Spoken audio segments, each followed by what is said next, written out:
Madam Chair, members, House Bill 2706 provides that an interscholastic or intramural athletic team or sport be expressly designated based on biological sex. Additionally, the bill allows a student to establish their sex by presenting a signed physician statement and states that an athletic team or sport designated for females, women, or girls may not be open to students of the male sex, and allows for a disputed process for students who are deprived of an opportunity, subject to retaliation, or any adverse action, and outlines further requirements. Happy to answer any questions. Oh, Madam Chair, there is one amendment I'd be happy to explain. Please. Madam Chair, the four-page amendment in your name dated February 11, 2020 at 9:13 a.m. contains a legislative findings and purpose clause and clarifies requirements regarding the physician's statement. And I'm happy to answer any questions. Thank you. Are there questions for staff? All right, seeing none. We have quite a few people signed in to speak. We're going to allow 3 minutes per person and start out with, I think we've become familiar with what this bill is trying to do, and that is to address a growing issue that needs to be addressed in the states of making sure that women are competing fairly on a level playing field with women, and that is not interrupted. We're seeing evidence across the nation that because this issue has not been clarified in law, that women are starting to lose out, and because they are not competing on a level playing field. I know it's an emotional issue, and but I think we need to stick with the facts and make sure that we do the right thing and preserve the ability for women to excel and in their sports. So having said that, I have a handout for the committee.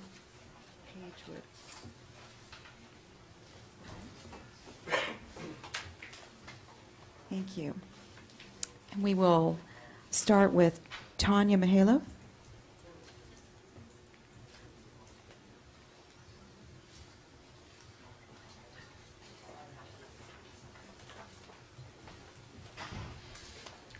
Madam Chair, Please. I will give a 30-second warning to each speaker. All right. Thank you very much. Welcome to committee, Tanya. Thank you. Chairman Bartow, members of the committee, good morning. My name is Tanya Mihailo, and I'm a 1990 graduate of the United States Naval Academy in Annapolis, Maryland, where I was also a women's track and field varsity student athlete, and I fully support this bill. Being a student athlete is an honor and a privilege. To make the team, to compete, to place, to earn college scholarships, those opportunities, the camaraderie, and my inherently competitive nature kept me there, suffering through many a grueling workout year after year. I can remember many times I thought I was going to cry walking back up the stairs to my dorm room after some of those practices. But that daily grind helped me to build self-confidence in all areas of my life. The track team also gave me lifelong girlfriends. At the academy, we had very little free time, so traveling to a 2-day women's meet was precious time away with the girls, because there was only 10% women at the academy at that time. And while the goal of any 2-day meet was always to qualify for the second day, the sting of not doing so might be lessened by walking down to the mall on that second day to go shopping with the girls. Those are some great memories. So it truly breaks my heart to observe this trend of telling females to give up their spot on the team or their spot on the podium or their scholarships to males.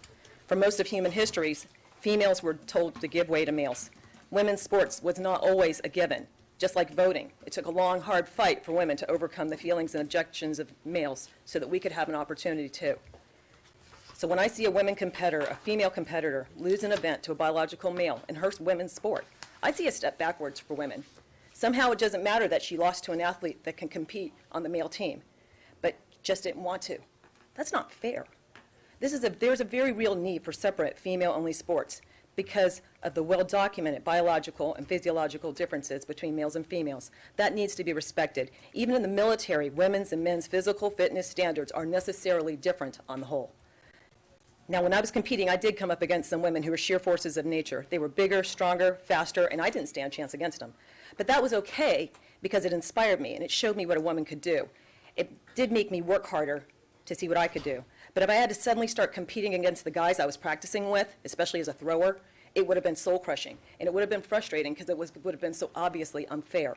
So let's not crush the dreams of female athletes for the feelings of a very few athletes who could always compete on the male team. Please pass this bill and protect our female athletes by allowing them to perform and be their best on a fair and level playing field. Thank you very much. Thank you, Tanya. Appreciate your testimony. Erica Kepler?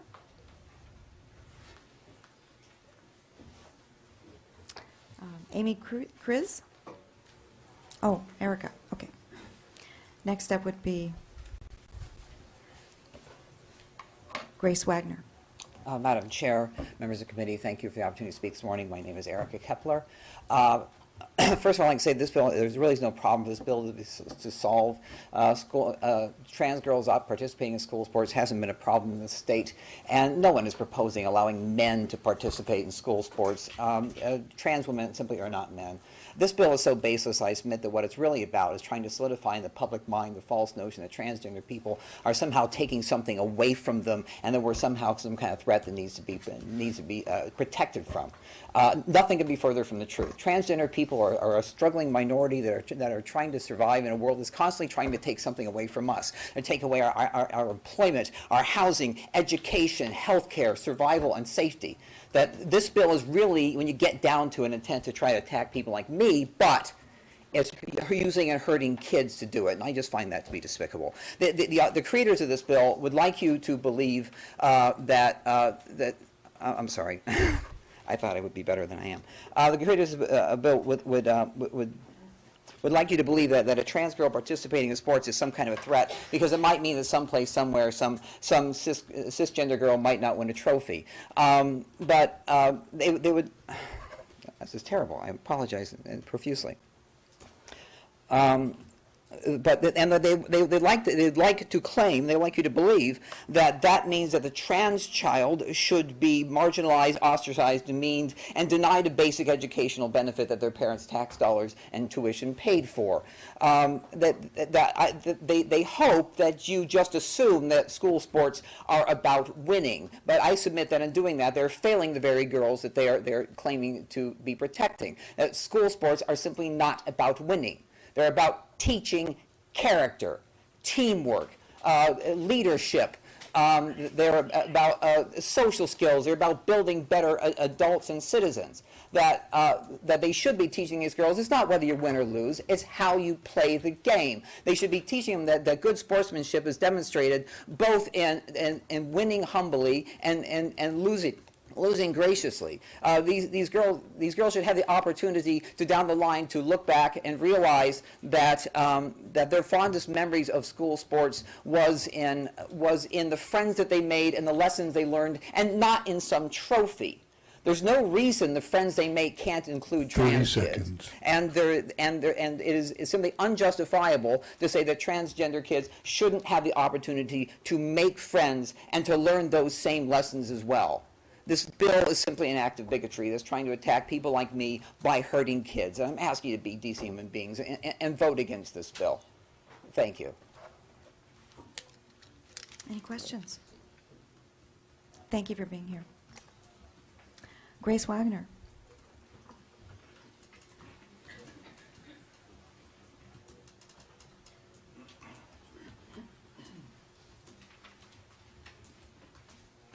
Welcome to committee. Thank you. Madam Chair and members of the committee, good morning. My name is Grace. Sports have always played a critical role in my life. Growing up, playing soccer and softball brought out a drive for success, a competitive spirit, and helped develop character in my life. My parents always pushed me to be the hardest working kid on the field and told me that if I worked hard enough, I could achieve anything. My first love has always unquestionably been soccer. I owe a lot of who I am to the 12 years of soccer that I've played. It's taught me leadership, discipline, and the rewards and opportunities that come with a strong work ethic. However, the success, the reward, and the opportunity of being a female athlete all depend on an equal playing field. When I step on the field, I trust in certain things that ensure my opportunity to win. I assume there won't be pro athletes playing against my high school team. I rely on the fact steroids and other performance-enhancing substances will not be tolerated. And because of these rules and stipulations, I know that all of the work that I've put in, the extra hours of training, and the sacrifices myself and my team have made can truly be displayed on the field. But recently, I learned that I can't trust in an equal playing field in Arizona. My softball team at the small private high school I attend had spent all season putting in unreal amounts of work, and we made it to the girls' state tournament for the first time in decades. We stepped onto the field motivated to go in and play our hardest and to display how hard we'd trained. But that spirit of determination was quickly dampened with one of confusion and doubt when we discovered that our opponents were fielding a biological male who identified as a female. This male athlete was permitted to play on a girls' team because of an unfair AIA policy that allows students to join the team that is consistent with their gender identity. Our entire team's focus and motivation was affected as we grappled with the impact of this new player. Sure enough, our opposing team won. The boy gave them an edge, both physically and mentally, that we couldn't match. I had heard stories like this happening to other girls in other states, but I never expected it would happen at my school. Yet that is the new reality that countless female athletes like myself are facing every single day. There's a reason why schools have separate teams for girls and boys, and it's not just about the physical advantage. A 6-foot man can not only run faster and hit the ball harder, but those hits can injure female players who aren't used to the heat and ferocity of the line drive or hard kick that results. And it's even more dangerous in physical contact sports, such as soccer. Every time I play in a high school soccer game, I now have to worry about being faced by an 18-year-old man and the injuries that could easily occur. For female athletes like myself, we play because we love the game, but we also play because we want to win. It's not right that years of hard work can be wasted, games, championships, recognition, and titles lost, and college 30 scholarships seconds. and coveted spots on top teams gone, with the result known before we even take the field. If we force girls to compete against boys, then girls like myself will forever be left competing for runner-up. That's hardly the equal playing field that we expect from sports. And that's why I'm here today asking you to vote for HB 2706. Thank you. Thank you for your testimony. Where did you say you were playing? I play for my high school, And where is that? Scottsdale Christian Academy, Madam Chair. Thank you. We've been told that none of this is happening here, but it is. Arizona is ripe for this kind of thing. Thank you very much. Thank you, Madam.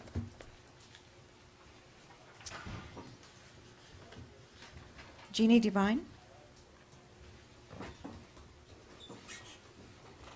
Then Amber McAfee after that.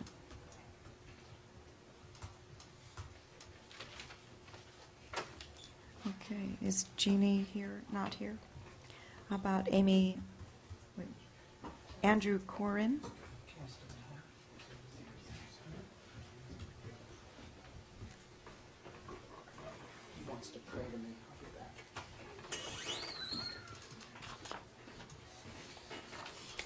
Andrew?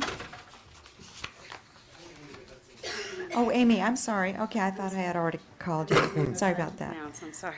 Thank you very much. Thanks for being here. Madam Chair, members of the committee, my name is Amy Ches. I am a mother of 3 daughters. My youngest is a transgender daughter. We knew at 2.5 that she is female.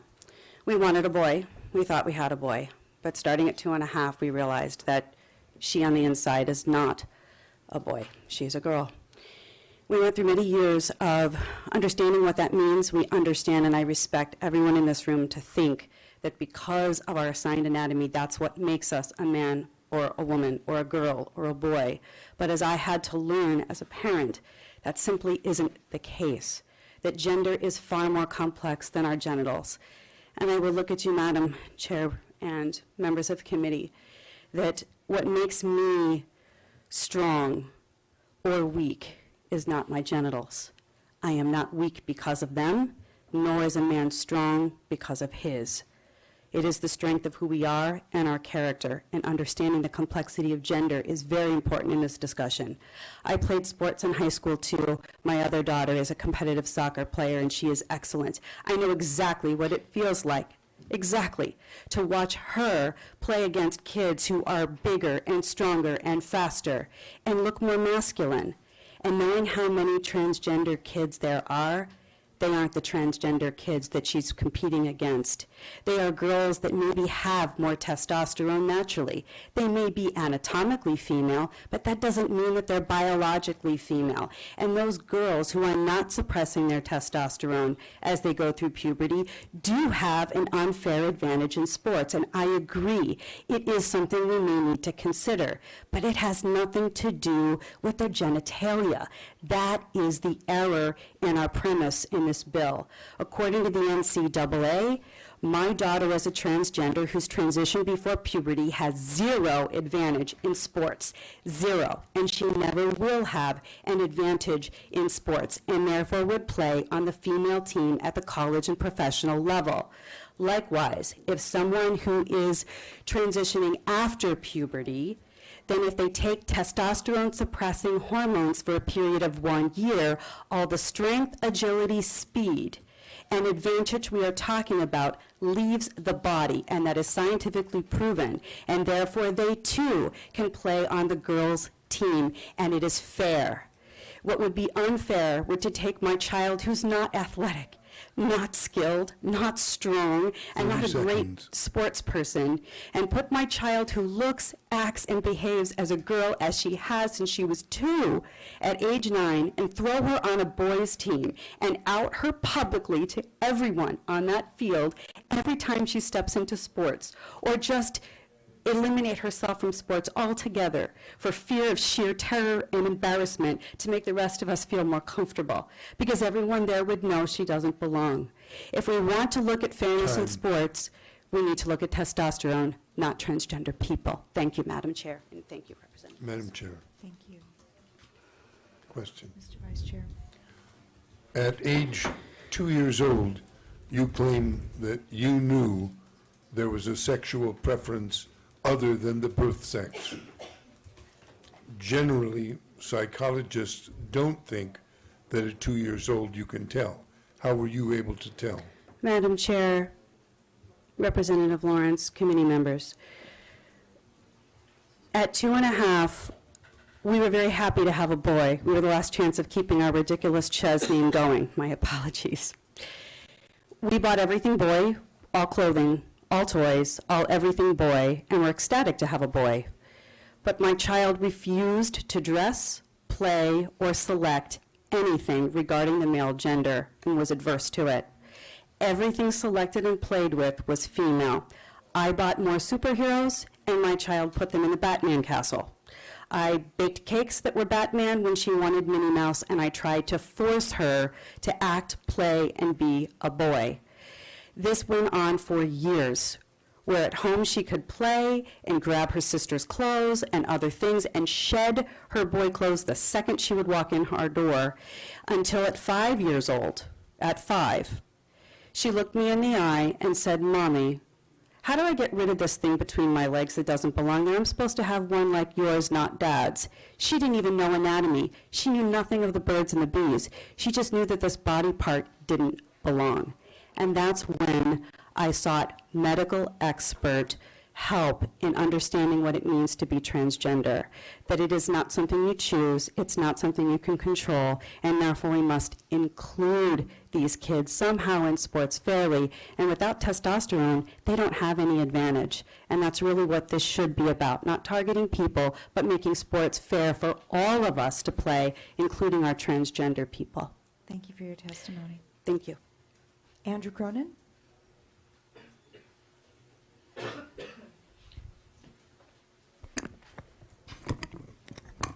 Good morning, Madam Chairwoman, members of the committee. Thank you for letting me testify today. I am Dr. Andrew Cronin. I'm a pediatrician from Tucson. I live in LD10, practice in LD2. I have been working for the health and welfare of children for the past 24 years.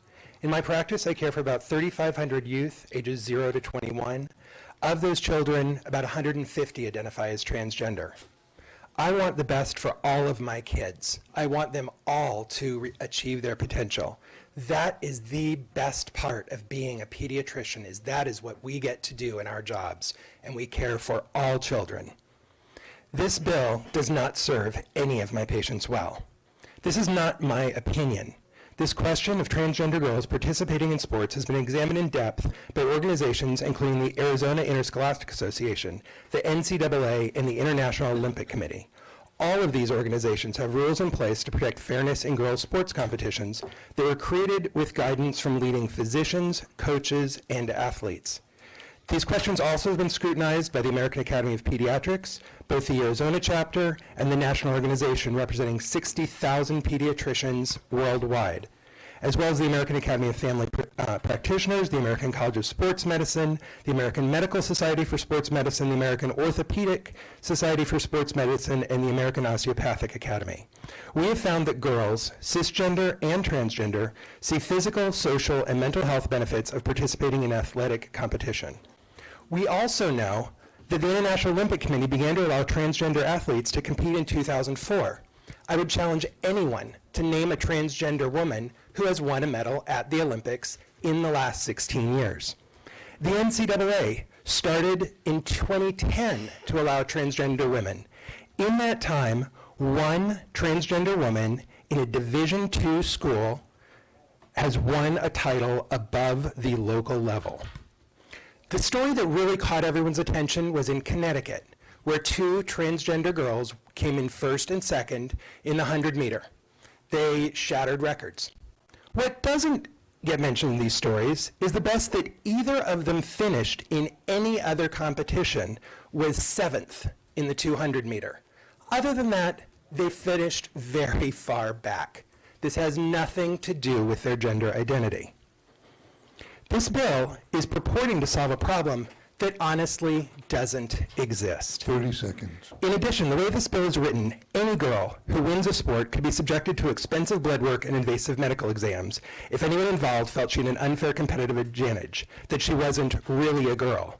Who's going to pay for this test? Who's going to explain to young girls, a 10-year-old, why she needs an ultrasound to prove her internal and external genitalia? Thinking about genitals in children this young is disgusting. And those are the children we are talking about. Is this the message we want to send in an era of epidemics of obesity, sedentary lifestyles, and isolation behind our electronic devices? Thank you, Doctor. Representative Butler. Madam Chair, Dr. Cronin, thank you for being here and for listing all of the respected institutions that are working on this issue. And I wanted to ask you about the bill specifically. We had a student athlete come up and say how, the troubled she was by somebody might on the other team be playing. What if I was the team playing against her team and I thought maybe she or somebody on her team was maybe, a transgender or something? What would that mean? So I could, as a person on any team, what is this bill going to allow me to do with regard to my opponent? Madam Chairwoman, the way I'm reading this bill, the way it's written, is that a coach, a player on the team, possibly even a parent, could threaten to sue the other team if they did not get a doctor's statement showing the internal and external genitalia of a child, their testosterone level, and their chromosomes. To that point, we have an amendment clarifying the language in the bill, but I understand that is how the bill was introduced, that the 3-point test would be applicable. Madam Chair, to But that point. let me just explain briefly what the amendment will do. It will just require one or any of those. So it could just simply be an anatomical examination by the doctor, but whatever it is by the doctor, it would be reported into the school privately if there was a question. So it doesn't have to be invasive at all, and that's not the point of the bill or the intention. Madam Chair, to that point. Representative. Thank you. And Dr. Cronin, my intent in asking the question was the fact that anybody on any team anywhere in Arizona could make an accusation against anyone on any other team or at any sporting event. And what would that mean? And besides that, who would pay for the resulting need for whatever test this bill is requiring? Who? So, And I think that would be a more proper question to me, because I'm the sponsor of the bill. If you're asking who's going to pay, sports athletes have a medical examination by their doctor every year. I mean, I played sports. I remember that was a requirement. It would be simply submitting that when the school is requiring that. Of course, the student is paying for that unless they're on access, and then the state is probably paying for that annual exam. Madam Chair, so would this To your other point, I'm sorry, there was 2 points that you brought up that I think are more applicable to the sponsor, and that would be if there's accusations against another team. You know, these things are handled in terms of when a person, a student is suspected of, you know, perhaps using some kind of bodybuilding hormones to, you know, for weightlifting or other sports or illegal drugs. These things are handled privately. This is not something that, if it is publicly handled and people are shamed and accused publicly, that is totally unacceptable and would be considered bullying in my view, and should be unacceptable. People may have questions, and they would go to their coach and they would say, "What is there a problem here?" And it would be required per FERPA to handle these within the privacy laws at hand. Those are federal and controlling.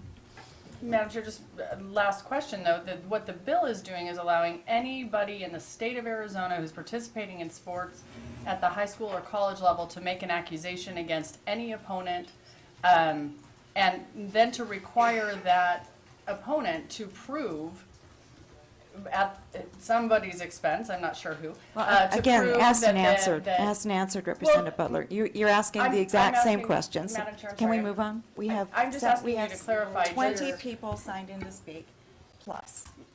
Madam Chair, I just was asking you to clarify, does this bill allow any athlete in any sport, in anywhere in the state of Arizona, to say, my opponent is maybe not what I thought they were or what I think they should be? Does this allow anybody in Arizona to make that accusation against someone playing sports? Representative Butler, I believe it would have to be a person on the team that would have to bring that up. I'll take a look at the language and we'll see. Thank you.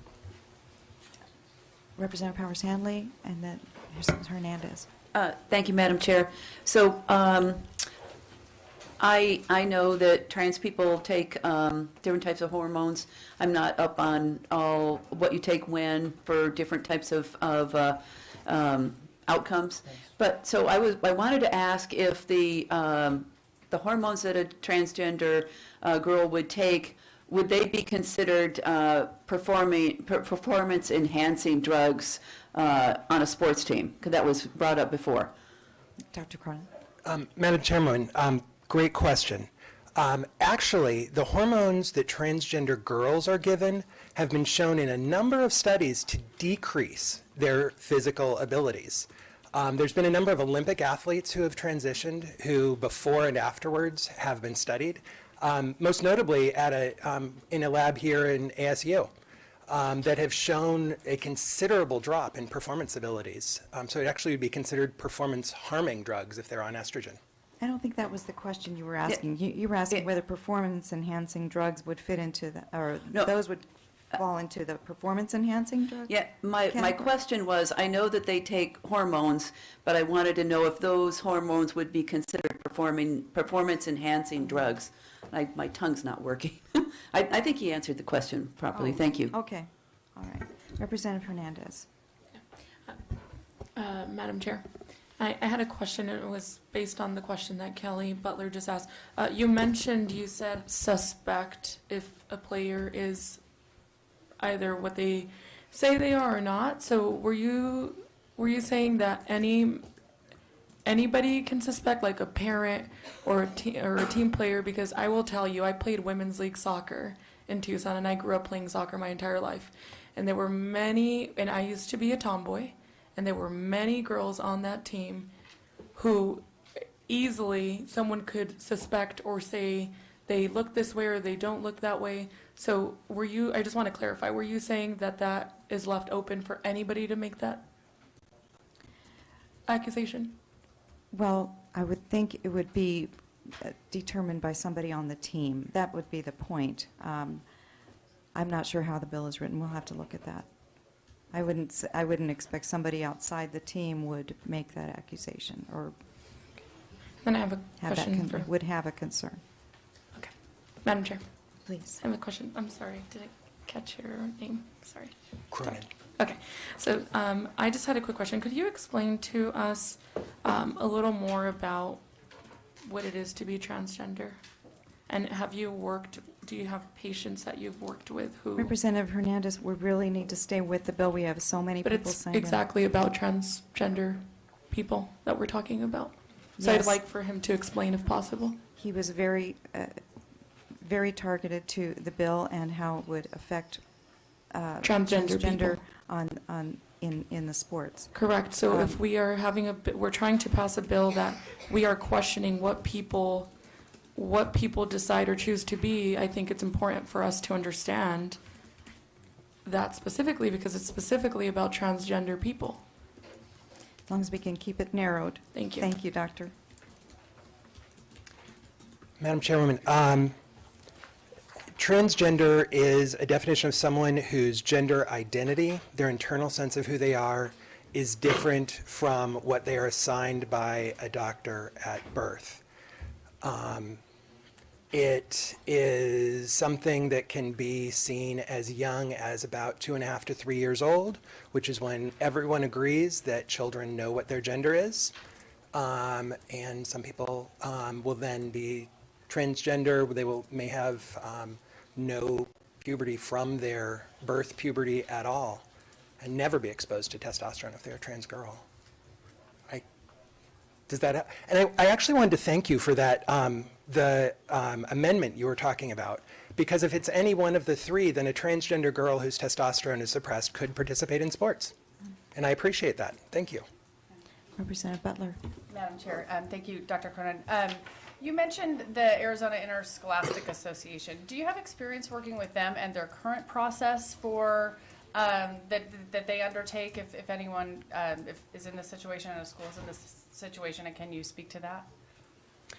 Dr. Cronin. Yes, Madam Chairwoman, I have not specifically worked with them other than to do sports physicals, which do not include blood work or urine. The rules, though, on that they have is that students need to write a letter explaining where they are in their gender transition, including their age of emerging awareness of incongruence between sex assigned at birth and gender identity.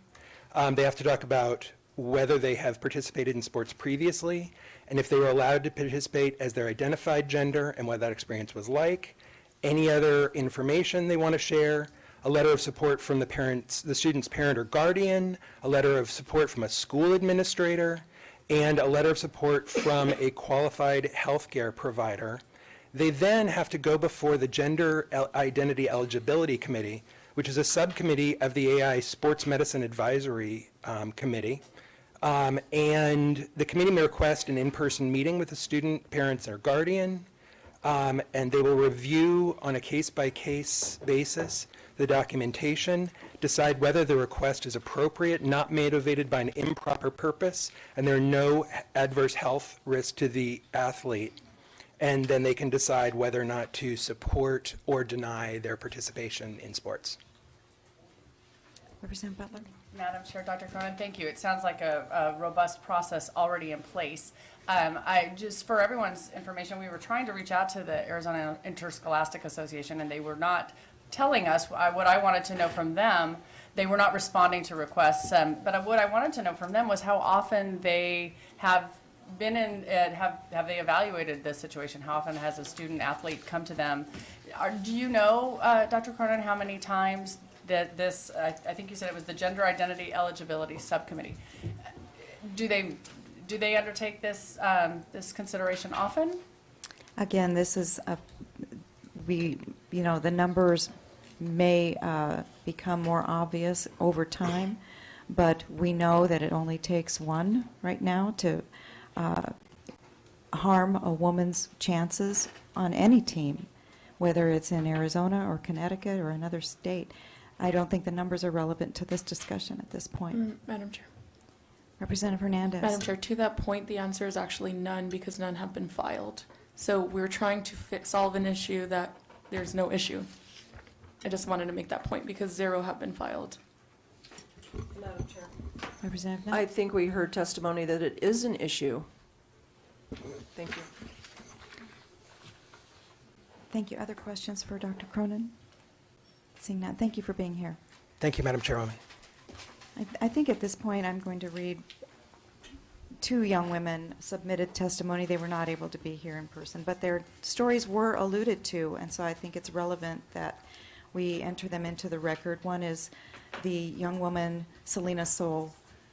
My name is Selena Soul, and I am a high school senior from Glastonbury, Connecticut. I've been competing in track and field since my mom introduced me to it when I was a little girl. Track means everything to me. I wake up every day and go through school just waiting to get to the track, waiting to run, waiting to jump. I spend countless hours training to shave even a few seconds off my time so I can win, so I can be the best. But recently, my chances of being first, of being the best, were shattered. In 2017, the Connecticut Interscholastic Athletic Conference began allowing boys who identify as girls to compete in girls' sports. As a result, during my last few seasons of track and field, I've been forced to compete against two biological boys identifying as girls. In that time, these two biological male athletes have won at least 15 women's state championship titles in track and field, titles that were previously held by 9 different girls in 2016. Now, when I line up for a race and get into my blocks, everyone already knows the outcome. Those two biological male athletes are going to dominate the field, and we female athletes are left competing for third and beyond. No matter how hard we train and how far we push ourselves, they will beat us. This isn't about self-expression. This is about a woman's right, my right, to win. Not only is it frustrating and heartbreaking to know I cannot win, it is concerning to see how this is affecting girls' track and field. If changes are not made soon, we are facing the complete eradication of women's sports. Boys will always have a physical advantage over us girls. That is why we have women's sports in the first place. Science and common sense show us that boys are, on average, stronger and faster than girls. That is why it is fundamentally unfair to let boys who identify as girls come in and dominate my sport. I have lost countless opportunities over these past few years.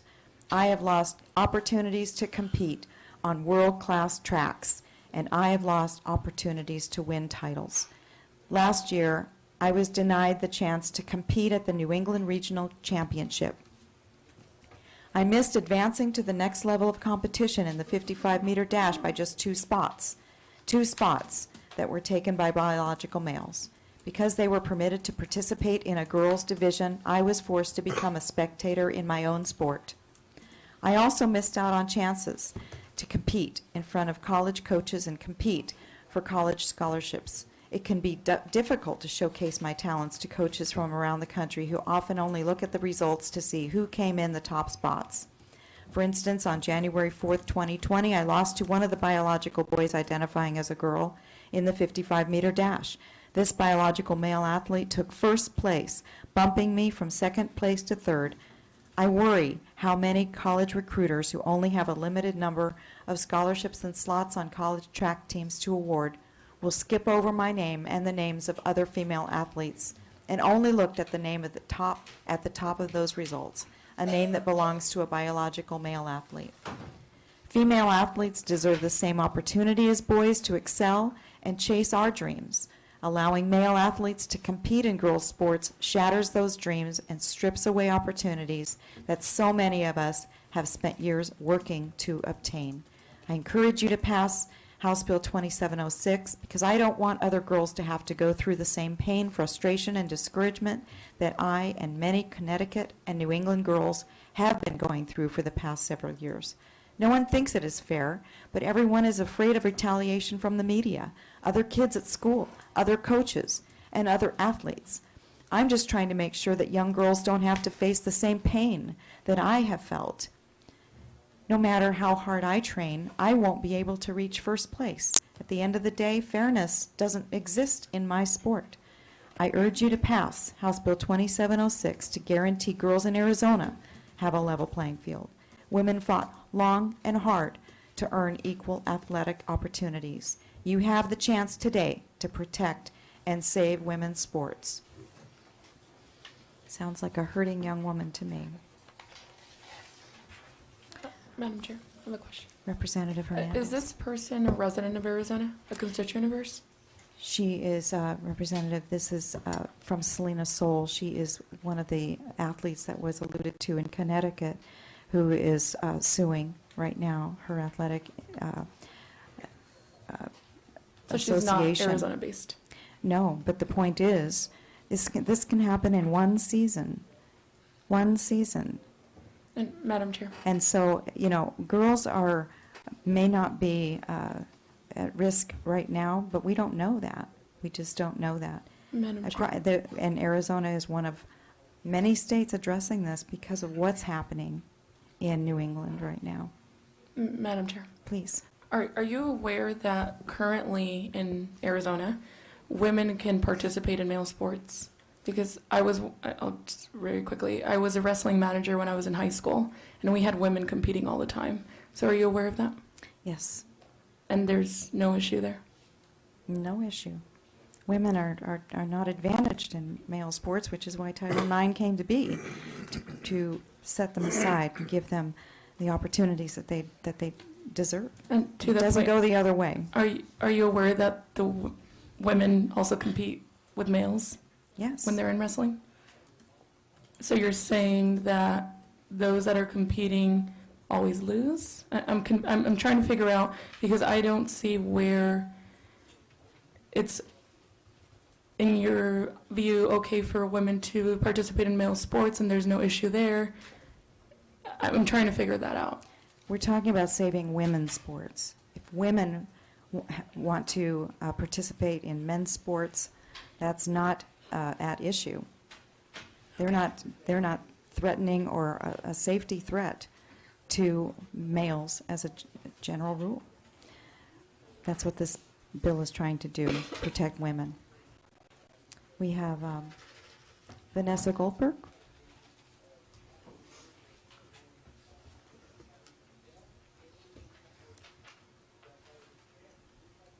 Anthony Barrett, Andy Barrett. Can't read my own writing.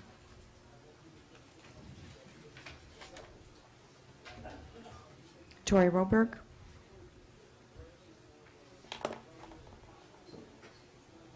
Kathleen Hansel.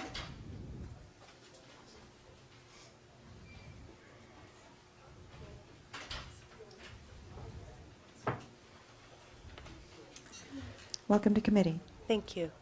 Thank you, Madam Chair and committee members, for your time today. Please She is just a girl. State your name for the record. Oh, I'm sorry, it's Kathleen Stiles Hatzel. Thank you. I'm LD1, mom of a transgender child.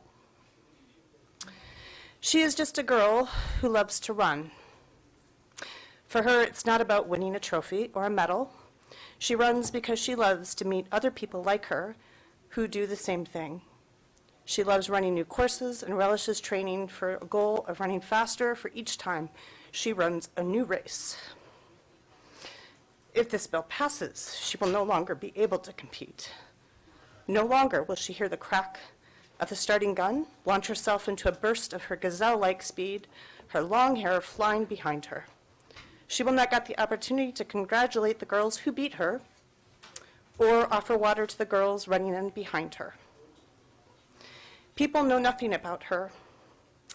They suggest that my child, who lives as a girl, who looks like a girl, whom everyone assumes is a girl, should instead compete with the boys, because that was what she was assigned at birth. It has been said that this bill has been in the interest of fairness and to prevent any lawsuits like the ones in Connecticut. My child isn't trying to take anyone's scholarship.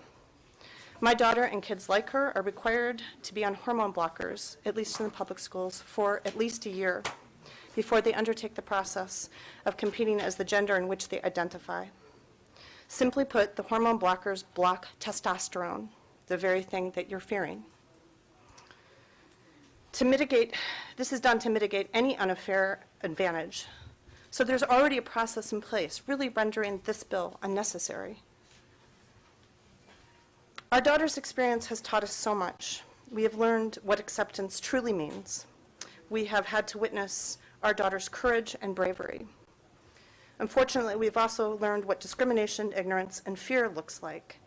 And unfortunately, it looks a lot like this bill. We are meeting here today not to talk about climate change, world hunger, gun violence, or health care. No, we are discussing whether my daughter and kids like her should run in a cross-country meet or play in a basketball game. Competing in school should not be about scholarships in its best form. 30 seconds. Competition teaches invaluable lessons. Learning how to lose graciously is as important as knowing how to win with humility. It teaches what failure feels like. It teaches children how to work together as a team, how their hard work can lead to improvement. Those lessons are one that everyone should have a chance to learn. Transgender kids want the same thing as children who identify as binary. This bill marginalizes and humiliates them, and who does that serve? Time. She is just a girl who loves to run. Please don't take that away from her. Thank you for your testimony. Thank you. Amber McAfee?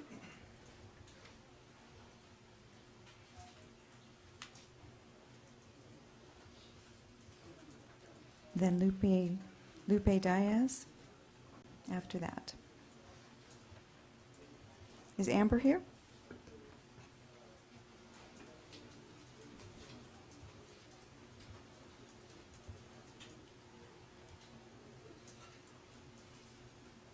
Oh, I guess you're not coming to the podium. Okay. Tori's here. Tori Robert?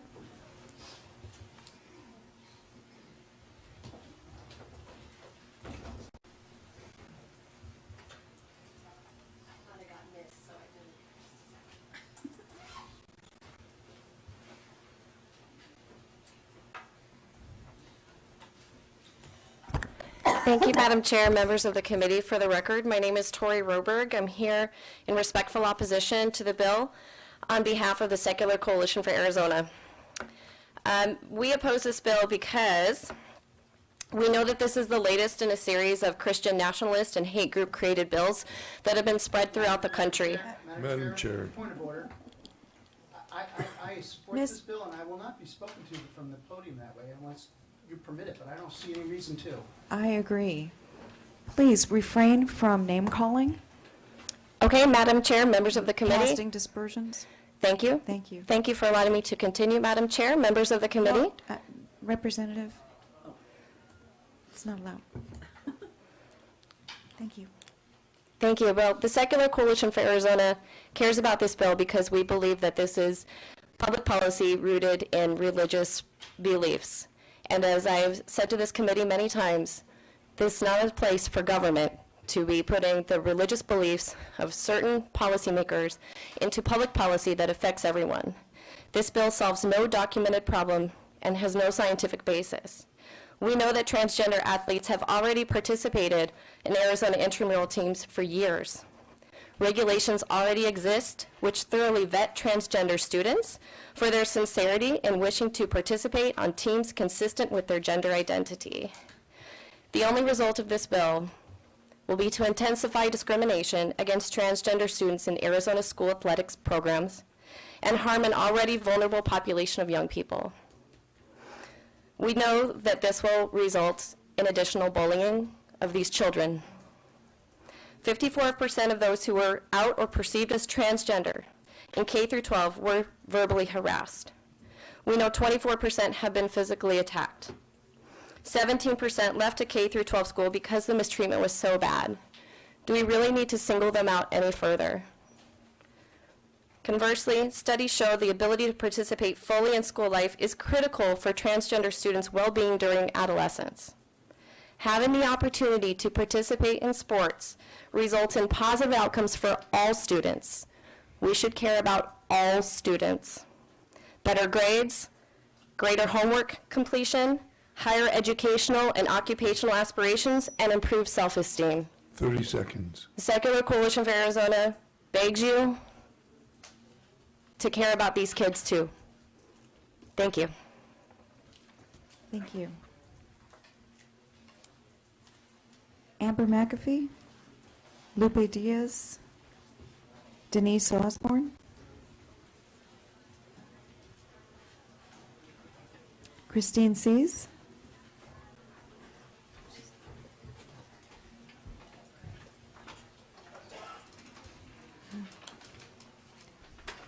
Welcome to committee. Madam Chair, members of committee, my name is Christine Pierce. Thank you for the opportunity to give my testimony this morning concerning a topic that means a great deal to me.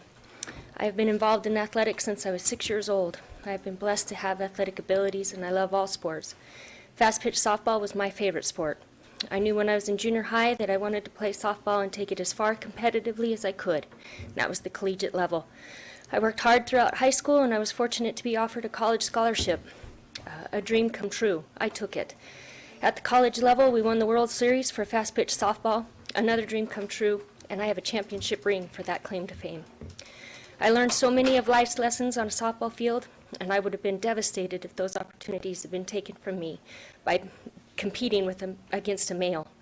It would have been one thing if another female was a better athlete than me and beat me at my spots on my high school and college teams. I would have had to tip my hat or my visor or given her a handshake because she had beaten me fairly. But to lose my spot on those teams to a male would have destroyed not only my dreams, but my future opportunity of a college education. And that college education is now a 20-year career in nursing. There is no question that a male's physical abilities would have beaten mine. There is no competition. It would have been unfair. Now I'm watching the next generation, which is my own stepdaughter and a niece who are playing their respective sports, soccer and softball. They have such enthusiasm and dreams, and those should not be taken from them. Their enthusiasm and dreams will be taken from them if males are allowed to compete against them. We need to protect this generation and future generations of females who love athletics. Keep athletic competition fair for girls and women to compete. Biological males should not be competing in female athletics. Thank you. Thank you very much, Christine. Megan Morgan? Kelly Riston? Donna Clark?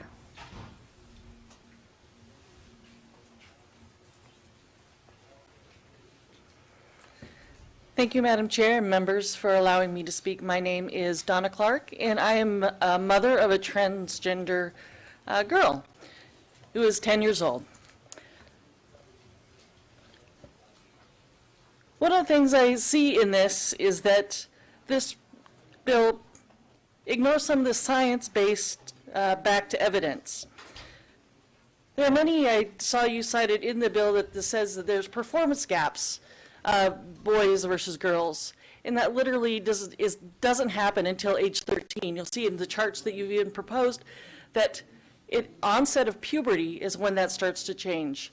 And I think maybe the members may not understand what the trans youth experience is.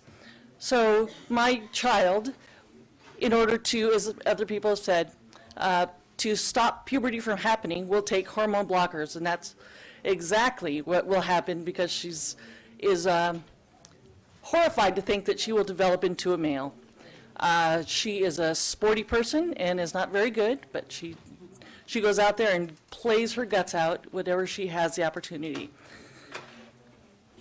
When she is in school, I don't know if you are aware, you can have many young trans people have their birth certificate changed. They have their official name changed. They present completely as female. No one has misgendered my child. You look at her, and she's just another girl on the team. So what is going to happen now? This bill, I don't know if the scope is 13 and beyond, but it's certainly inappropriate under the age of 13.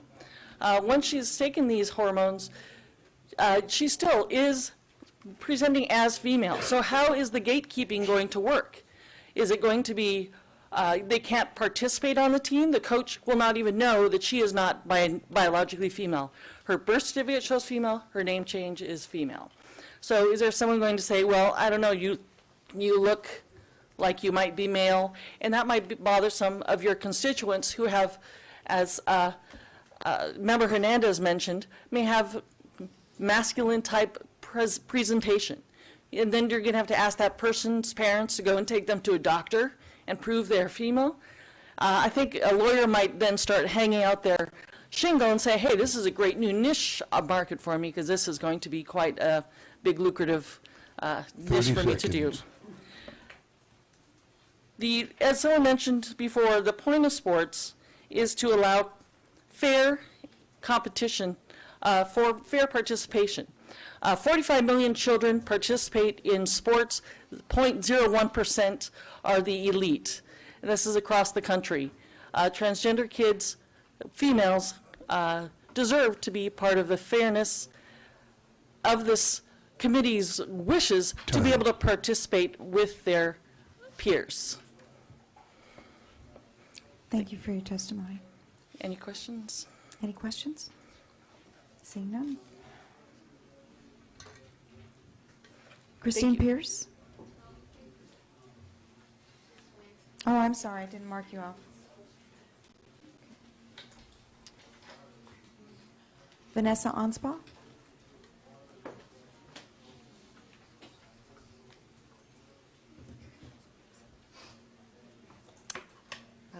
Madam Chairperson? Please. Vanessa Ansbach. I'm the parent of a transgender child who's 8 years old. My husband and I are former NCAA Division I athletes ourselves. We fully understand what's at stake when it comes to college sports. That is such a small percent. I think it's less than 1% actually go on to play college sports. My daughter has asserted her gender identity since she could talk. My husband and I at first said, no, you have a penis, you're a boy. Put our head in the sand and ignored it. Time has gone by, and she has consistent and persistently asserted her gender identity as female. She lives as a female. She looks like a girl. She participates in girl sports. She runs track. She plays soccer. She does triathlons. To think of her competing with boys later in life would be crazy. Like they mentioned earlier, when she's a teenager, she'll go on blockers, which will prevent surging testosterone through her body. At this point, she's a child. She has no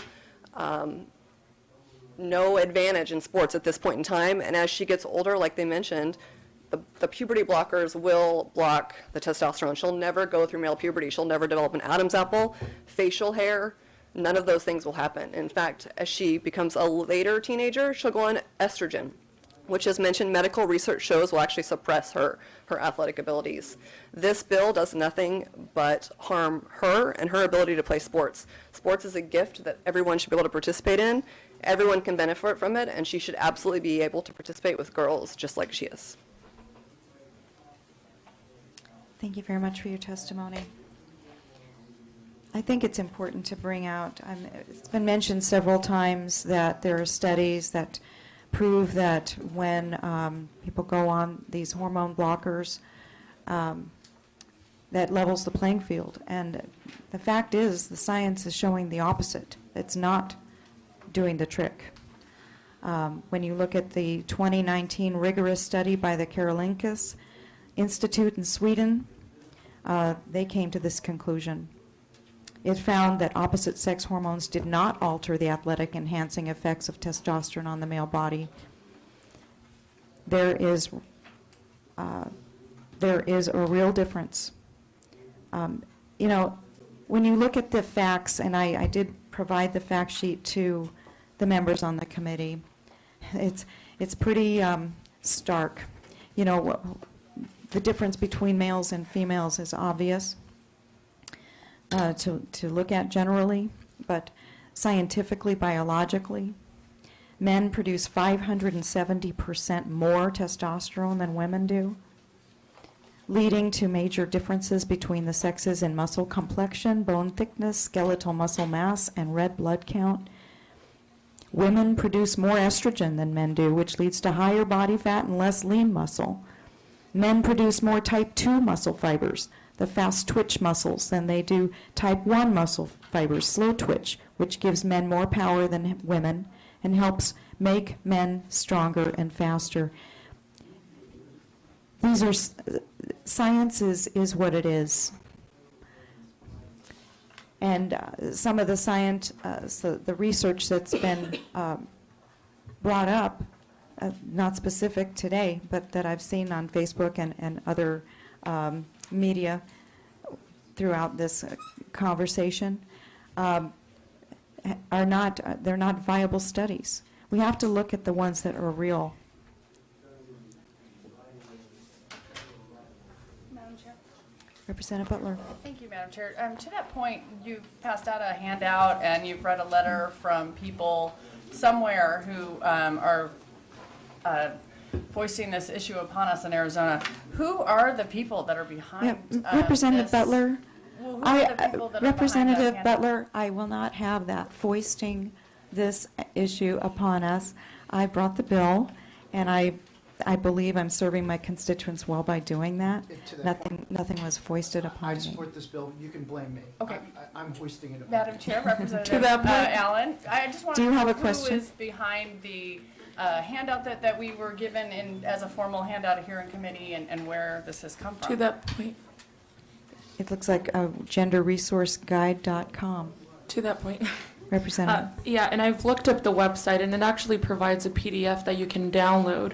That's basically, the entire thing is understand the transgender issue and understand the transgender trend and its consequences. So this is saying specifically here that transgender is a problem. And just so you know, Representative Butler, the people that are behind this is the Family Policy Alliance and the Heritage Foundation. Thank you. Representative Hernandez, to that point, there are people that are on all sides for all different reasons, but the fact of the matter is science, and you can't change DNA. I'm just bringing up the facts. Madam Chair, Representative Hernandez, you brought up one group. I had read in part of the Connecticut lawsuit that we're responding to today, that the Alliance Defending Freedom was involved with the Connecticut lawsuit, and I don't know if you're familiar, but it seems that that group has been named an anti-LGBT hate group by the Center, or by the Southern Poverty Law Center. Again, Representative Butler, Out of line. completely out of line. Madam Chair, I hate no one. The idea that I actually agree with the groups in which she's saying have voiced this upon us, and that somehow that should be looked as supporting someone who hates somebody, I find offensive, and I would ask her to refrain from doing that again. Madam Chair. Will you refrain, Representative Butler? Madam Chair, I'm just reading in the article, it says, the Alliance Defending Freedom, a nonprofit religious organization that has been labeled an anti-LGBT, quote, hate group by Madam the Chair. Southern Poverty It's Law Center. Representative. That is fact. That is not. Madam Chair, I was reading an article similar to what you had been reading before, Madam and Chair, I just, to that point. Mr. she phrased it Allen. that way. No, you didn't. Madam Representative, you phrased this as a known hate group. It is. And I'm sorry, that's somebody's opinion of a group in which I support their worldview, and I don't hate anybody. And so to try to say that through an association with a group I agree with, that somehow people hate other people is not appropriate. Madam Chair, let me respond. Representative Allen, I in no way I am saying that didn't give you the chair, please, Ms. Butler. We need to move on. Okay, I would never say that you personally hate someone. Ms. Butler? Thank you. Thank you. All right. Madam Ileana Chair, Bene? We're calling. the people. opinion that a particular group feels one way or another about something that has nothing whatever to do with what we're discussing. There is no scientific view. You're dealing with an opinion about a group of people that aren't dealing with our subject. I Madam- find it totally out of order, Madam Chair. Madam Chair. We're going to move on to testimony. Jennifer Brown?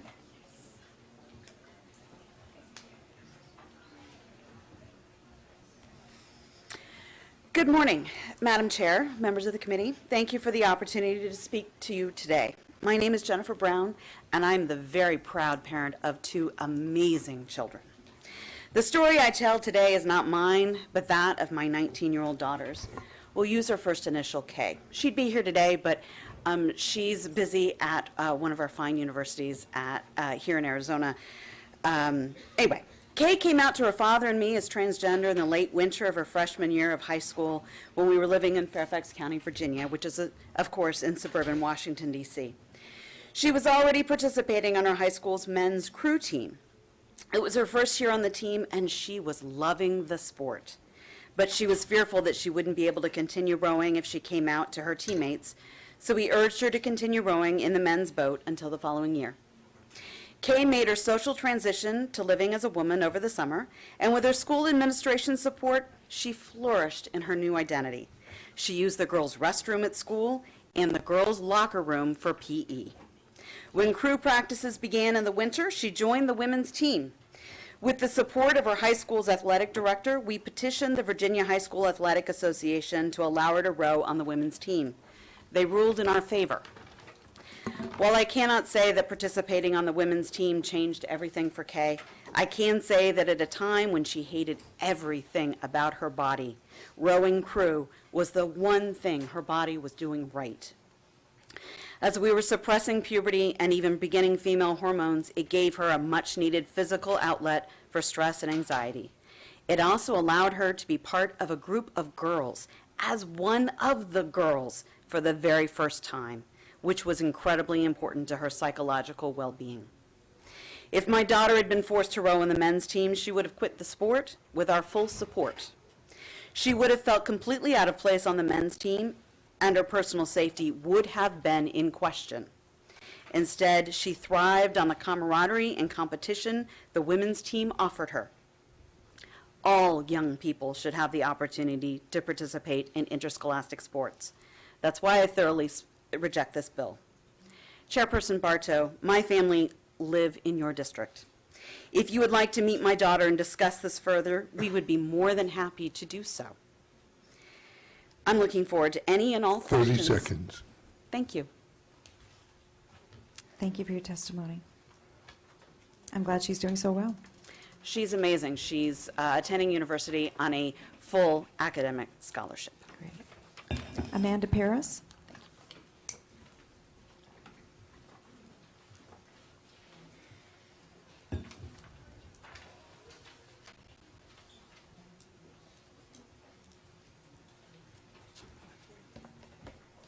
Welcome to committee. Good morning. Yes, it's still morning. Good morning, Madam Chairperson and committee members. My name is Amanda Paris, and I'm the Policy Counsel for the ACLU of Arizona. I am here today to express our opposition to HB 2706. The ACLU opposes any effort to discriminate against transgender individuals. This bill sends exclusionary and discriminatory messages to and about trans people, especially youth. Trans youth, just like all youth, are simply kids who want to participate in activities that they love and enjoy, like sports. Trans students participate in sports for some of the same reasons other young people do, to challenge themselves, improve fitness, and be part of a team. Excluding trans students from participation simply deprives them of opportunities available to their peers and sends the message that they are not worthy of a full and social life. Despite the fact that trans people of all ages have been participating in sports consistent with their gender at all levels for years, we simply have not seen any dominance by trans athletes. This bill is claiming to address a non-existent problem. Bills that single out students who are transgender for discrimination violate the Constitution and Title IX. Moreover, we believe there's another very serious issue here that will result if this bill is passed into law. Forcing young girls and adults to be subjected to possibly inspections in order to participate in sports is a direct invasion of privacy and is frankly traumatizing for all youth. Young girls absolutely should not have to undergo invasive procedures to prove that they are a girl. Accusations against young women, being men, would simply thrive under this law, whether it is peers accusing a girl of, quote, being too masculine or looking too manly, or a community member saying that a good player should be checked, quote unquote, because they might be a boy. Under this bill, anyone could dispute a student's sex and force them to endure testing and an examination. Schools can already be a very hard place for young girls and women when it comes to bullying, especially regarding expectations of what a girl should or should not look like. 30 seconds. Girls, especially female athletes, already struggle with body issues and bullying based on their body type and physique. This is going to hurt women and girls in the years that they are most likely to struggle with body issues. Women and girls who are successful are notoriously attacked for being a, quote, man or being manly. We do not want to encourage this by allowing people, including their peers, to formally dispute a girl's sex and require her to go to the doctor for blood testing and or an examination. This bill is not protecting girls, it's exposing them to ridicule, accusations, and privacy violations during their formative years. Thank you for your time. Thank you. We have a hard stop at 11. I'm going to allow 2 more on each side. Miriam Gutierrez.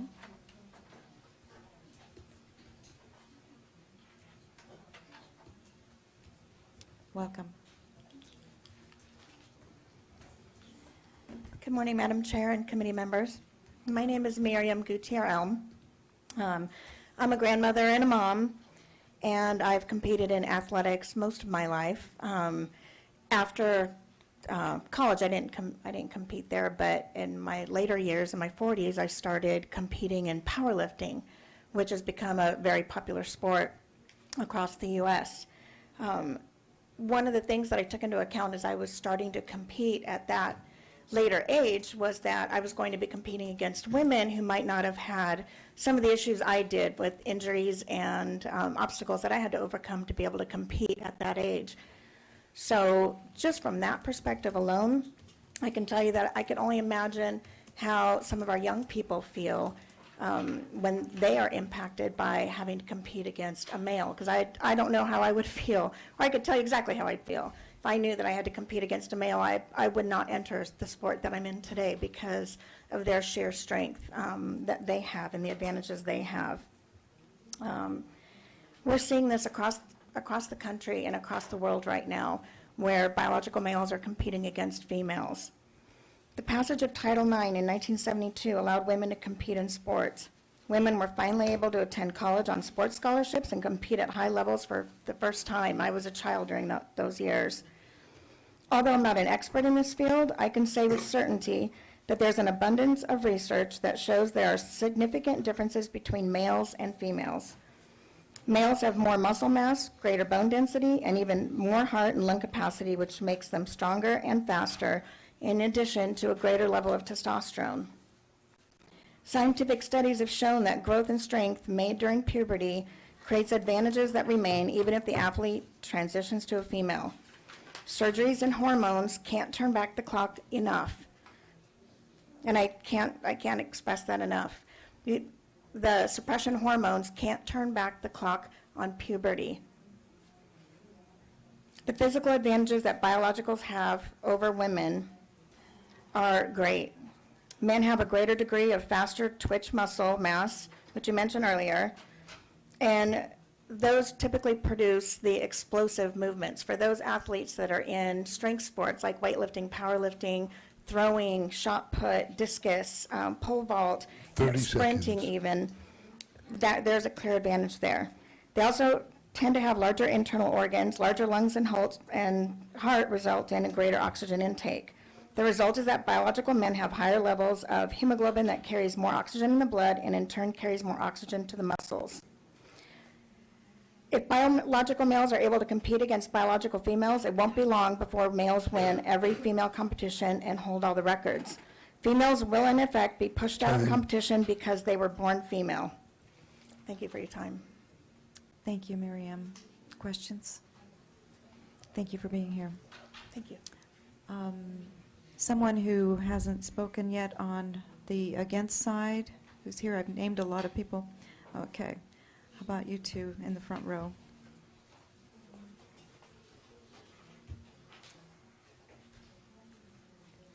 Please state your name for the record. Yes, good morning, Madam Chair and members. My name is Stevie Tran. I am an attorney here in Phoenix, and I oppose HB 2706.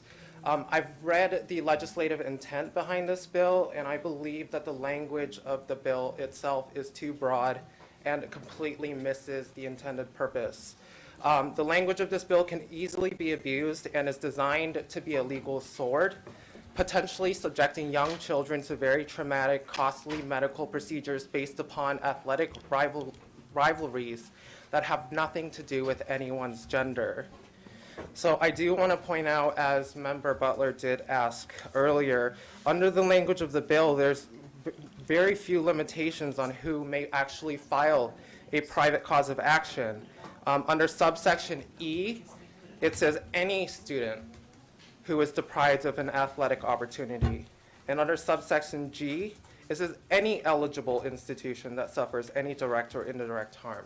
There's no limitation that this student or this institution operate in Arizona or live in Arizona. And so there could be an argument that this bill could be used by visiting teams against an institution that operates, has an athletic team here in Arizona to potentially disqualify them by simply alleging that they have masculine members on their women's team. And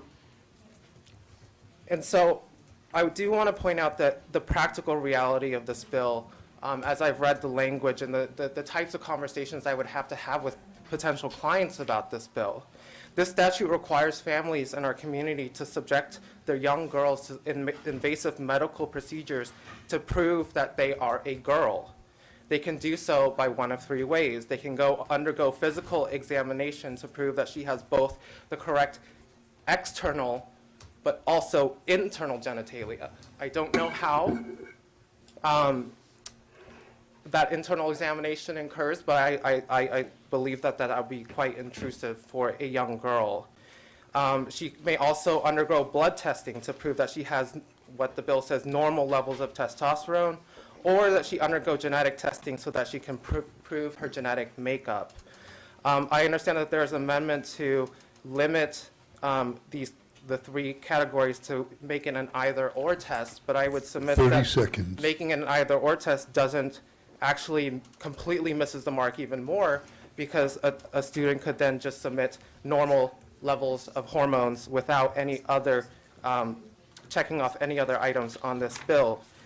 Concerning the genetic testing piece, and specifically, Arizona has two laws currently in effect, ARS Section 20-448.02 regarding genetic testing and informed consent, and Section 12-2802.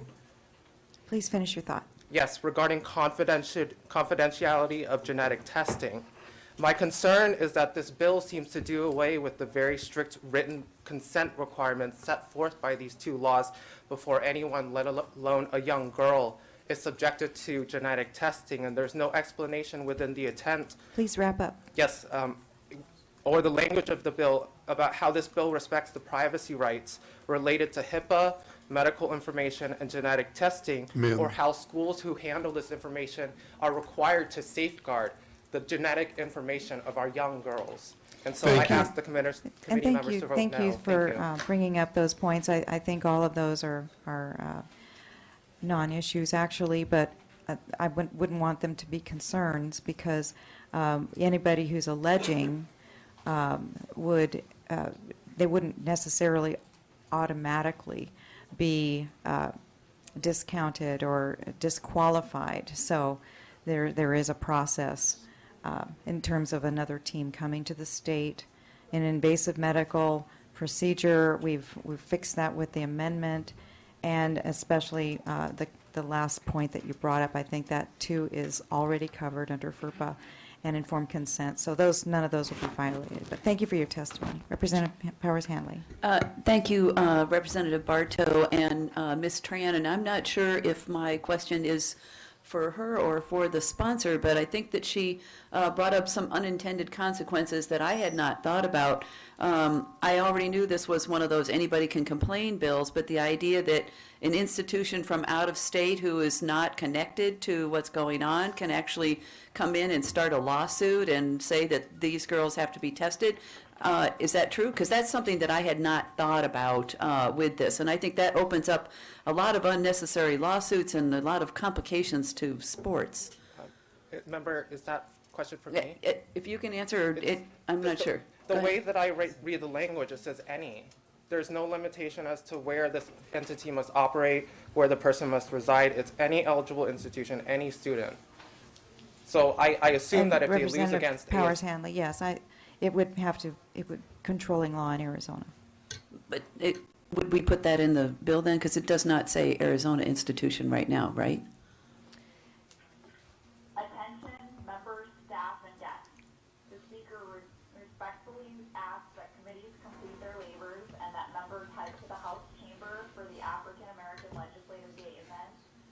commences at 11 o'clock. The speaker respectfully asks that committees complete their labors and that members head to the House chamber for the African American Legislative Day event, which commences at 11 o'clock. We will get to that. Let's finish up with the testimony and try and move forward. We've still got Thank about you, 10 bills to Councilman. go. Thank you so much. And in the white, please state your name for the record. My name is Christiana Hammond. I represent Equality Arizona. Thank you, Chairman Bardo. Although I'm flattered by the assumption this bill advances that transgender females are naturally superior at sports over other females, I have to admit that this is not true. Myths like this are easy to spread about a rare population, 1 in 1,000, that most people only know through anecdotes and pop cultural memes. But I can tell you, having the rare privilege of knowing many actual, real transgender people myself, most of us are actually downright awful at sports. It's just not our natural arena. For the few of us that do play, however, let me tell you that it's not for the faint of heart. As trans people, everything we do is under a microscope, and just putting ourselves out there to compete in sports takes a kind of courage most people can hardly comprehend. For the few that we have some kind of natural edge is just false, especially for trans girls who haven't had to face years of horrific testosterone puberty. We have to work at it like everyone else. We have to put in hours of practice and face defeat over and over again just to become proficient. And like anyone else, it takes real dedication and sustained effort to achieve the kind of excellence we would need to actually win. Heaven forbid that actually happens, though. As you can see by today's proceeding, a win for us means the kind of scrutiny and criticism that no human should ever have to deal with, let alone a kid just trying to join in like everyone else. Unfortunately, trans girls don't have the luxury of simply accepting their trophy and going out to pizza to celebrate with mom and dad. No, they get to fight the entire state House of Representatives for the right to even compete at all. Not just for themselves, but for every other trans girl that might ever think about playing a sport. It's just senseless and mean. As a parent to 2 young children, I understand the desire we have to remove the obstacles we see getting in the way of their success, which ultimately, aside from its heavy dose of transphobia, is all that this bill really is. Helicopter parenting gone off the rails. It's a solution to a problem that doesn't exist, based on unfounded assumptions and non-existent science. Let's not demonize an entire class of children and codify it into our law books simply because we are afraid of their cooties. This is a bad bill. Please let it go. Thank you. Madam Chair. Representative Allen, Madam Chair. please. I have no mental defect because I disagree with this person on this issue. I have no phobia. I'm not this is not like vertigo or something else. I have a policy difference on this issue, and I'm not suffering from any mental deficiency because I disagree with the last speaker. So I would just like that to be known. And I think you speak for every one of us who signed on to this bill, every last one, myself and the 22 others. Thank you for those comments, Representative. Kathy Herod.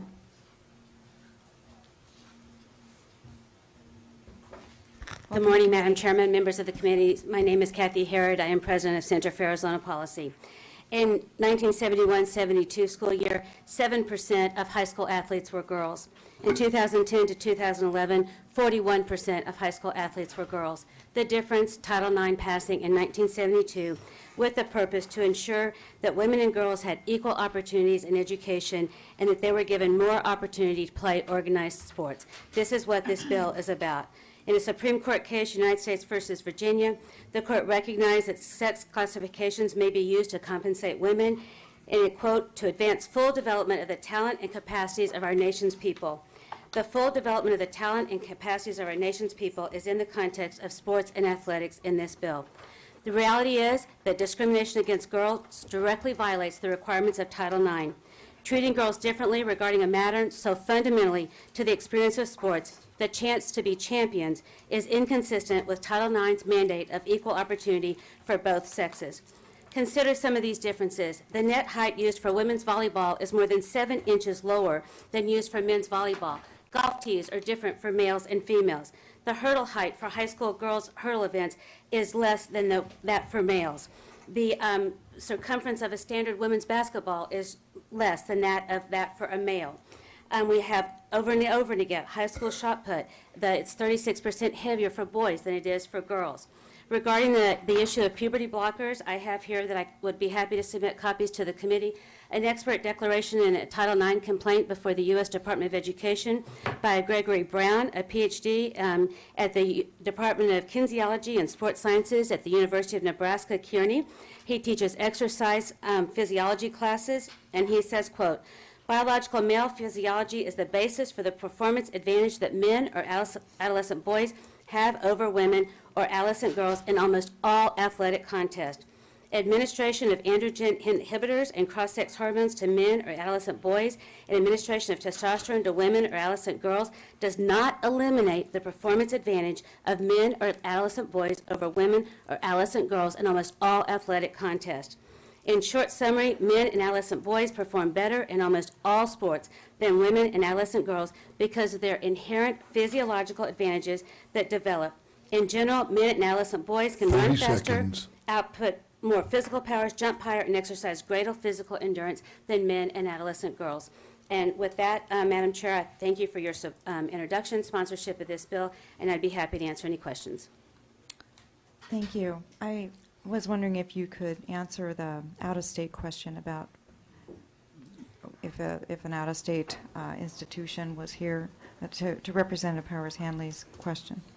Madam Chair, members of the committee, I need to confirm, but my assumption would be that if you make an allegation regarding a female athlete, that allegations today would be made maybe on doping, on steroid use, that any allegations would be handled the same way that they are handled today, that the local district, the local school would have a policy on how they hire these kind of complaints, how they deal with disputes, how they deal with allegations that are false.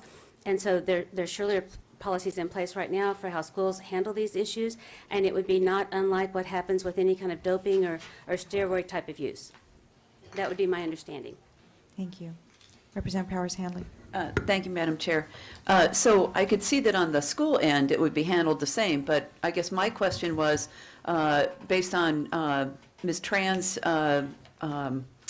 testimony, was that any organization from anywhere could complain. Now, the school might have the same policy for all the complaints, but is it true that somebody from Connecticut can complain about somebody playing sports in the state of Arizona? That's my question. Well, Madam Chair, Representative Powers-Handley, I would say that it doesn't matter where the allegation comes from, how the school handles the allegation would be the same. And the bill allows for flexibility in how the school handles different allegations, and so that they have a policy. So I'm sure that there are policies in place now that happen. We know that the AIA has a rule, has a policy, for example, for how biological males can compete in female sports in this state. So I think we need to look at how this would be handled now, because I don't think it would be any different should this bill, when this bill passes. I know we are under, but to that point, yes, but if it's opened up beyond the state borders, that would open us up for more hassles, more litigation and things like that, rather than if it was contained to relevant complaints. Kathy. Well, Madam Chair, Representative, I would say the same thing, that our out-of-state complaints happening now regarding steroids or doping, that it's still the same question, that knowledge of that, but I don't think that this bill changes anything in that regard. It's just another, with all due respect, it's a red herring to throw against the bill. And this is about women's sports. This is about girls having a chance to have a level playing field, and let's keep that in focus today, please. Representative Hernandez. Madam Chair and Kathy, are you aware that in New York you could change on your birth certificate, you could change the sex of your birth certificate? Madam Chair, Representative Hernandez, I know that that's possible in some states. This is probably not relevant to this bill because, again, the athlete would be having an annual exam. To that point, so I'm trying to understand, how are you planning on policing if someone comes from New York with a birth certificate of what their birth, and it says there that they're female, and they're trying to join a sport in Arizona? How are you planning on policing that? Kathy. Well, Madam Chair, Representative, I'm not planning on policing it myself, period. I mean, that's not... To that point, we're creating a law that is requiring that people go through exams and are able to confirm that they are. So we are. Madam Chairman, Representative Hernandez, the bill requires that it has the factors, and each athlete, my understanding is that athletes who participate in interscholastic competitions have annual physical exams, and the physician signs off on the physical exam, and that physical exam would state whether that person is male or female and what the sex is. So the doctor will have an obligation to ensure how he is filling out that physical exam is what I would anticipate would be how this would play out. Thank you. We have a hard stop. We're going to have to gavel out. Thank you, Kathy. Can we vote? Let's vote. Okay. Mr. Vice Chair, just the one amendment, please, after you've moved the bill. Madam Chair, I move that House Bill 2706 receive a due pass recommendation. Would you like me to move the Bartow amendment? Yes, please. I move that the Bartow four-page amendment dated 2/11/20 be adopted. There is one other item, Madam Chair. Without objection. No, we're not moving that one. No. Thank you. Members, you've heard the motion. The question before you is the adoption of the four-page Bartow amendment to House Bill 2706 be adopted. All those in favor will say aye. Aye. All those opposed, nay. Nay. The ayes appear to have it, do have it so ordered, and the bill as amended. Mr. Vice Chair. Madam Chair, I move that House Bill 2706 as amended receive a due pass recommendation. Thank you. Members, you've heard the motion. Is there any discussion? Seeing none, Secretary, call the roll. Representative Allen? May I explain my vote? Yes, you may. Madam Chair, we heard a lot of peripheral issues. A lot of them, I have great sympathies for people who are bullied, picked on, are not treated with respect and with the choices that they've made. That shouldn't be allowed, period. And we have done a lot in this state and in the nation to deal with those type of issues. And I believe that that's separate from this one.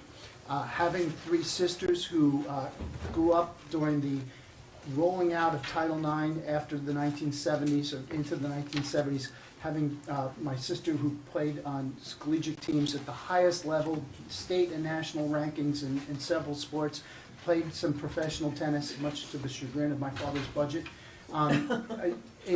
It's hard to say that this would further the cause of women in sports, this activity, without this bill. So although you say you're allowing people to make choices for themselves, you shouldn't allow those choices to then demean the choices of others. And that's what you're doing. You're saying, we've tried so hard to have a level playing field, and yet now we're going to make it so that that field no longer is going to be level. And I think this is a good protection. It protects the rights of women to excel in the sport in which they've chose and not to have to compete against men or young men. And all the definitions are interesting. Changing your birth certificate is interesting, but there's some genetic truths that underlie the difference between men and women that can't be spoken away. And so with that, I am an aye. Representative Butler? Can I explain my vote? Yes, you may.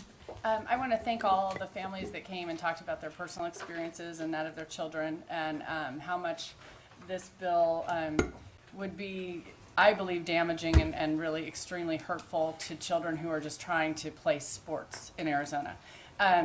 This bill is about equality and it's about equal opportunity, and that needs to apply to everyone. Whether you're cis or transgender, if you want to play sports in Arizona, we should be open for sports. Sports is a positive opportunity for people that not everyone on the team is experiencing competition and camaraderie, and equally important is the acceptance of other people on your team with different abilities and different backgrounds, and that's a big part of sports participation. So I have read a lot of emails. There's a lot of people really passionate about this issue, and I think a lot of those emails are from some other state. But we in Arizona are fortunate because we have processes in place now at the Arizona Interscholastic Association and at the NCAA. And those processes already consider these individuals on a case-by-case basis and decide, looking at a lot of evidence, if someone wants to apply to play on a team. So this bill is so troubling. It does not respect the privacy rights of our athletes. To think that somebody could be subjected to some horrible examinations, as some children are going to be subjected to these things based on accusations, is really awful. And we don't know how we're going to get that paid for either. So not only does this bill not respect privacy rights, this bill will allow basically a free-for-all of ugly accusations at any sporting event. Anyone can say I lost because of that person on the other team. And what an ugly door we will be opening.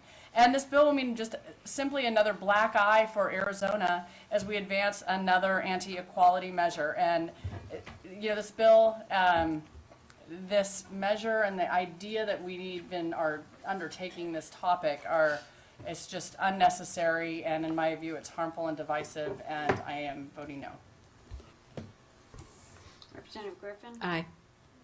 Representative Hernandez? I'd like to explain my vote.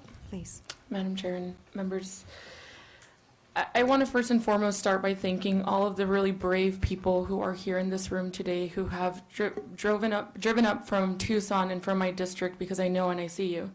I want to thank those parents and those children who are currently in this room. I want you to know that we hear you and we see you. And I get very emotional about this because we're sitting in a time where my brother is a legislator here, and he's gay, and he still faces discrimination. He still can be evicted at any time. He has no protections. And this bill is a direct attack on the LGBTQ community, and I'm going to call it what it is. For the trans men and women, I am sorry that the state of Arizona continues to do things to make your life more difficult. I truly am. I am really hurt and sad that this has been turned into an equality thing when we haven't given you the equality. You are not treated the same as everyone else. You are not treated like every other human, and I'm sorry for that. I truly am. And it makes me really sad that as legislators, we're here today voting on something that's only going to make it more difficult for this community, and banning transgender children from participating in sports. It is disgusting, it is upsetting, and I'm really, really sorry. With that, I vote no. Representative Nutt? Explain my vote. Yes, please. So this is a very difficult issue, and I've studied this on my own. I've had people come to me in my district that are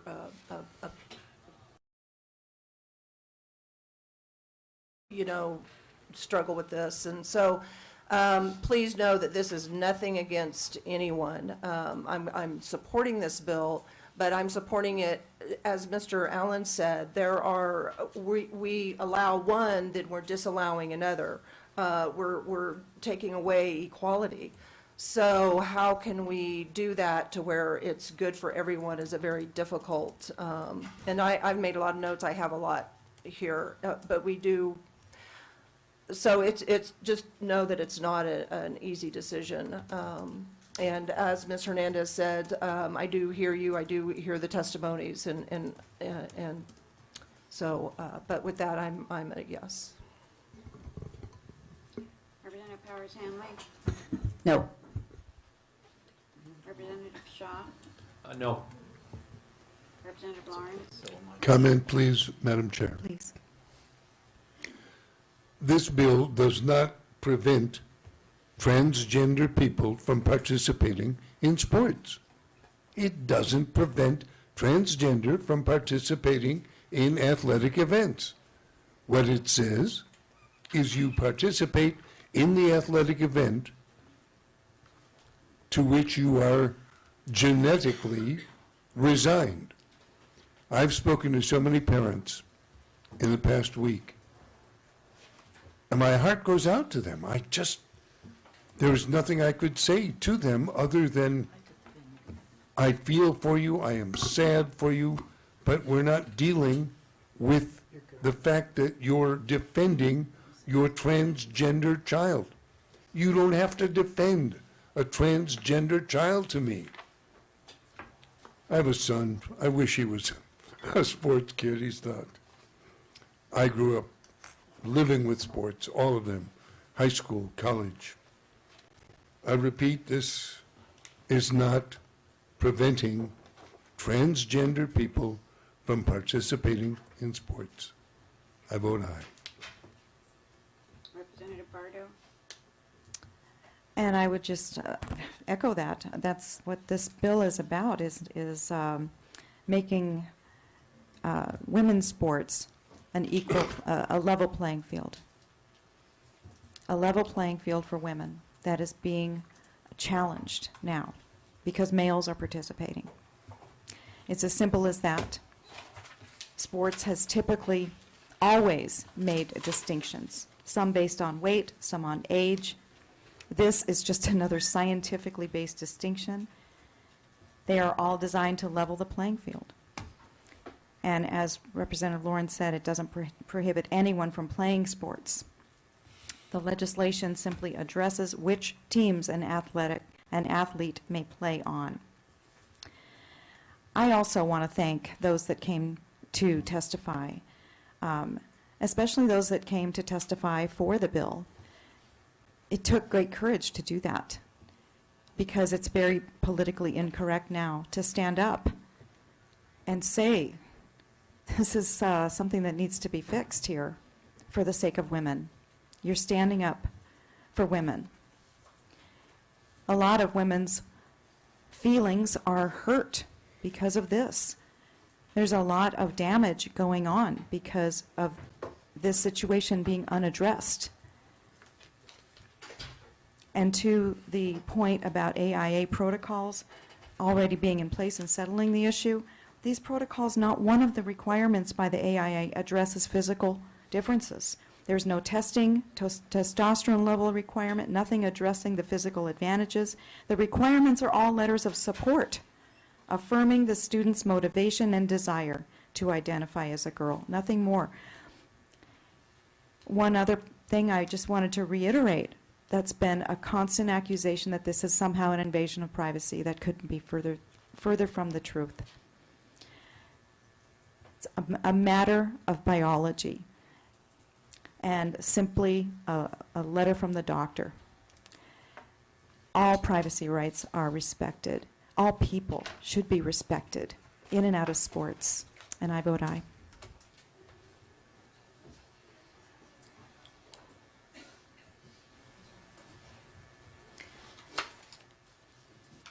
Thank you. Members, by your vote of 5 ayes, 4 nays, 0 present, 0 absent, you've given House Bill 2706 as amended a due pass recommendation. We're going to recess till the sound of the gavel.